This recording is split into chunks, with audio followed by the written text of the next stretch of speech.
Today I'm going to show you how to make a really cute pair of princess earrings. These charms all came in a pack, and I picked out this one that we're going to work with today. So I picked this mold because it has a deep crevice in each of these, and I thought that would work perfect because these are a little bit more thick, these charms are. So I'm going to start by putting the clear UV resin directly in the bottom of the mold. The bottom of the mold will be the front of the earring for this project. Then once you do that, you would want to pop the bubbles with a lighter. And if you see any more, you can dig them out with a toothpick and then try to pop it again with the lighter. And then put your princess face down right in the middle of the earring. And then once you've done that, I chose to use some gold foil. I'm going to put that around the earring. And I only have one of these molds, so I'm going to be doing the exact same thing twice, but I won't show that in this video.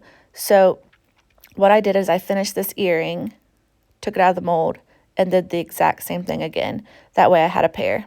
Now sometimes if I have two of the same mold, I'll just leave it in the mold and do the same thing on the other one. But if you only have one, this is the best way to do it. So cover this, I'm just tearing it with 2 toothpicks, and I'm not doing it too small, but just enough to cover around the princess. And then I also left it to where there's some holes, that way the UV light can get through the resin to cure it. And then while it's in the mold, I always like to turn it over once I've cured this side so that the other side can cure through the mold as well. If not, your resin could still be wet where this princess is solid. And so I always like to flip it over while it's in the mold and cure it that way before taking it out. So just continue doing this. When you get close to the little part where you have your jump ring, you want to be very careful not to make it to where there's no resin there. Because if you do, you'll get little air bubble holes and it will ruin the front of your earring. So be very careful when you're adding foil to that area. Put it under the UV light for 2 minutes and then we'll do the next step. So I just took some brown mica powder, and you can see there's hardly any in there. It's just a little bit. And then put your UV resin in the cup and you're going to stir that up. This is what we're going to use as the background of our earring. And this, I didn't make it too dark. It's still slightly translucent, but it's perfect for the background for this.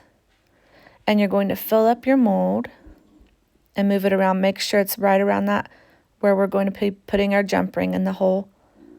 And just really move it around. You'll use a lighter to pop any bubbles. Put it under your UV light for 2 to 3 minutes, depending on how long it takes to cure it. Then when you take it out of the mold, I'm going to finish off the front of it with a little bit of UV resin. If it does get in the hole, you can take a resin drill to re-drill the hole.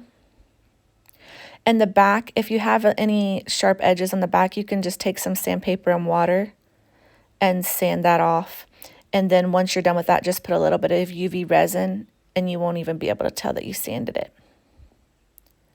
Once you do this, of course, put it back under the UV light to cure it.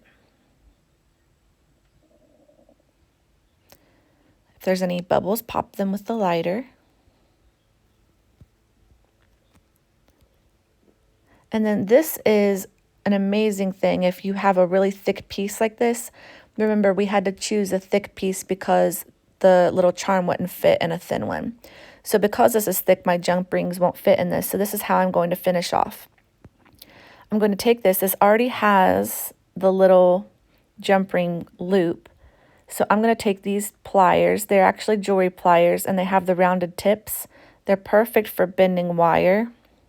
So you're going to take it and wrap it around twice. Now this is harder than it looks, but with practice you can get good at it. And just take it around and continue wrapping it very carefully without bending it too much on the actual where the circle is, because you don't want to break it.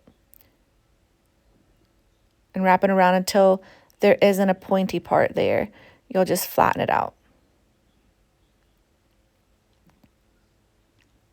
There's multiple ways you can do this if you have a too thick piece for your jump rings, but this is the way I'm choosing because I had these on hand already. I'll link everything I'm using in the description of the video.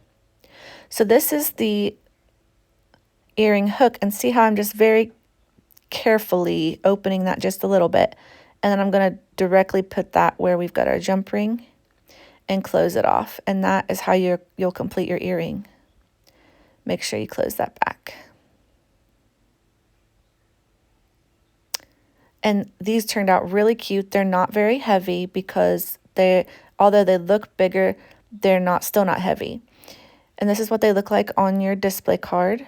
If you like this video, please like and subscribe. I have a ton more videos on my channel. You have a blessed day.